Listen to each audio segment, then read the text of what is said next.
বিশ্ব সংবাদে আপনাকে স্বাগতম। শুরুতেই জানিয়ে দিব সংবাদ শিরোনাম, তারপর বিস্তারিত। তবে বিস্তারিত জানার আগে আপনি ভিডিওটি কোথা থেকে দেখতেছেন সেটি অবশ্যই কমেন্টে জানিয়ে যাবেন। দর্শক, শুরুতেই সংবাদ শিরোনাম। হোয়াইট হাউসে বৈঠকের আগে নেতানিয়াহুর উপর ট্রাম্পের ক্ষোভ প্রকাশ।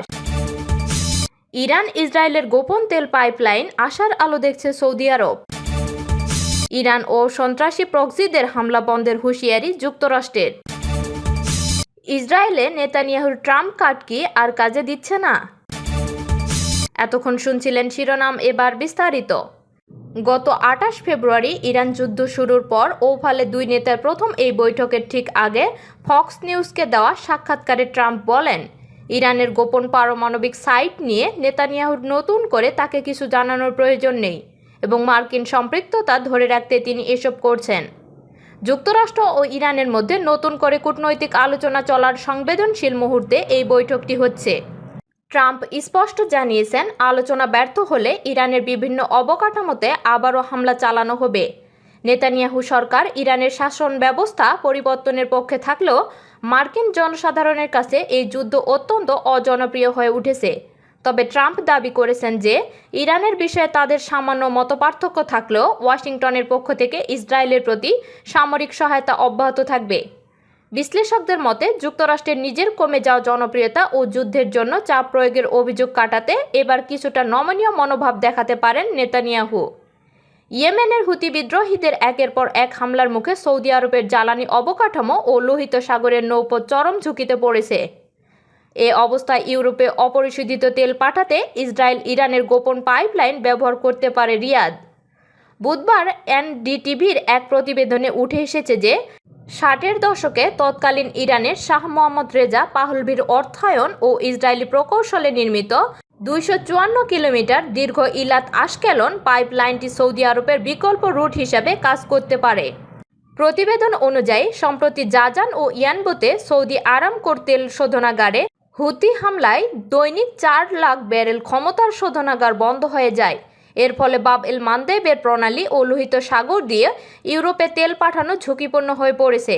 এই সংকট নিরসনে ইসরায়েলের জ্বালানি মন্ত্রী এলি কোহেন সৌদি আরব থেকে ইলাত পর্যন্ত 700 কিলোমিটার পাইপলাইনের একটি প্রস্তাব ওয়াশিংটনে পাঠিয়েছেন। ওপেন সোর্স ইন্টেলিজেন্স অ্যানালিস্ট জয় ল্যাটনি জানান যে ইলাত আশকেলন পাইপলাইনটি বিপরীতমুখী বা উত্তরমুখী প্রবাহে দৈনিক 12 লাখ ব্যারেল তেল পরিবহনে সক্ষম। সৌদি আরবের মোট রপ্তানির তুলনায় এটি কম হলেও বর্তমান সংকটে বিকল্প রুট হিসেবে গুরুত্ব বহন করে। তবে এই সুবিধা চালুর আগে ইলাত বন্দরের সংস্কার, গভীরতা বাড়ানো এবং নিরাপত্তা জোরদার করা প্রয়োজন। প্রকল্পটি অর্থনৈতিকভাবে লাভজনক হলেও সবচেয়ে বড় বাধা হল রাজনৈতিক সমীকরণ। সৌদি আরব শুরু থেকেই স্বাধীন ফিলিস্তিন রাষ্ট্র গঠনের শর্তে ইসরায়েলের সঙ্গে সম্পর্ক স্বাভাবিক করার পক্ষে অবস্থান নিয়েছে। তা সত্ত্বেও বর্তমান পরিস্থিতি এবং মধ্যপ্রাচ্যের চরম অস্থিরতার কারণে ভূ রাজনৈতিক হিসাব নিকাশে পরিবর্তন আসতে পারে বলে ধারণা করা হচ্ছে। যুক্তরাষ্ট্র এই বাণিজ্যিক ও কৌশলগত উদ্বেগের সমর্থক হলেও ইরান ও হুতিরা এই ধরনের পদক্ষেপকে কঠোর চোখে দেখবে এবং আঞ্চলিক উত্তেজনা বাড়িয়ে তুলতে পারে বলে হুঁশিয়ার করেছেন বিশ্লেষকরা। মার্কিন সামরিক পদক্ষেপ এড়িয়ে চলতে ইরান এবং তাদের সন্ত্রাসী প্রক্সি দলগুলোকে অনতিবিলম্বে হামলা বন্ধ করার সতর্কবার্তা দিয়েছে মার্কিন সেন্ট্রাল কমান্ড। বুধবার সৌদি সামরিক বাহিনীর সঙ্গে যৌথভাবে ইরান ঘেঁষা গোষ্ঠীগুলোর উপর সুনির্দিষ্ট হামলা চালানোর পর এই কড়া বার্তা দেওয়া হলো। সেন্টকম জানিয়েছে যে গত 72 ঘন্টায় আইআরজিসি পরিচালিত 30টির বেশি আকাশপথের ড্রোন আক্রমণের উপযুক্ত জবাবে পূর্ব ইরাক জুড়ে অবস্থিত একাধিক লজিস্টিক্স ও অস্ত্রের ঘাঁটিতে এই আঘাত হানা হয়েছে। একই সঙ্গে সেন্টকম আরও জোর দিয়ে বলেছে যে মার্কিন আক্রমণ থেকে বাঁচতে হলে আইআরজিসি ও তাদের সহযোগী গোষ্ঠীগুলোকে অবশ্যই এসব হামলা বন্ধ করতে হবে। অন্যদিকে সৌদি আরবের অভ্যন্তরে অন্যান্য দেশ থেকে ছোড়া লক্ষ্যবস্তুর সঙ্গে তেহরানের কোনো ধরনের সম্পৃক্ততার অভিযোগ সরাসরি অস্বীকার করেছে ইরানের রাষ্ট্রীয় সংবাদ মাধ্যমে উদ্ধৃত এক সামরিক সূত্র। ইসরায়েলি প্রধানমন্ত্রী বেনিয়ামিন নেতানিয়াহু দীর্ঘদিন ধরে যুক্তরাষ্ট্রের সঙ্গে রাজনৈতিক ও ব্যক্তিগতভাবে তার ঘনিষ্ঠ সম্পর্ক থাকার কথা বলে আসছেন। এর মধ্য দিয়ে তিনি ইসরায়েলিদের বোঝাতে চান দেশকে নেতৃত্ব দেওয়ার জন্য তার বিকল্প নেই। শৈশব ও কৈশোরের একটা বড় সময় যুক্তরাষ্ট্রে কাটানো নেতানিয়াহু আমেরিকান উচ্চারণে কথা বলার ক্ষেত্রে সাবলীল। বলা হয়ে থাকে যুক্তরাষ্ট্রের রাজনীতি সম্পর্কে নিজের বিশেষ বোঝাপড়াকে কাজে লাগিয়ে নেতানিয়াহু একের পর এক মার্কিন প্রেসিডেন্টকে প্রভাবিত করে আসছেন। এর মধ্য দিয়ে ইসরায়েল এবং তার ব্যক্তিগত রাজনৈতিক লক্ষ্যগুলোর প্রতি মার্কিন প্রেসিডেন্টদের অবিচল সমর্থন ধরে রাখার চেষ্টা করছেন তিনি। একটা সময় মনে হচ্ছিল অতীতের সব মার্কিন প্রেসিডেন্টের তুলনায় ডোনাল্ড ট্রাম্পই ইসরায়েলের প্রতি, বিশেষ করে নেতানিয়াহুর প্রতি সবচেয়ে বেশি সহানুভূতিশীল। বিশেষ করে ট্রাম্প ইসরায়েলের সঙ্গে যৌথভাবে ইরানে আগ্রাসন অংশ নিতে সম্মত হওয়ায় সেই ধারণাও আরও জোরালো হয়েছিল, কারণ তিনিই প্রথম কোনো মার্কিন প্রেসিডেন্ট যিনি এমন সিদ্ধান্ত নিয়েছেন। তবে এখন ইরানের বিরুদ্ধে যুদ্ধ স্থবির হয়ে পড়ায়, মধ্যপ্রাচ্যে ইসরায়েলের মতামত ছাড়াই ইরানের সঙ্গে সমঝোতায় যেতে ট্রাম্পের আগ্রহ বৃদ্ধি পাওয়ায় এবং যুক্তরাষ্ট্রে ইসরায়েল বিরোধী সমালোচনা তীব্র হওয়ায় সেই ধারণা নিয়ে সন্দেহ তৈরি হয়েছে।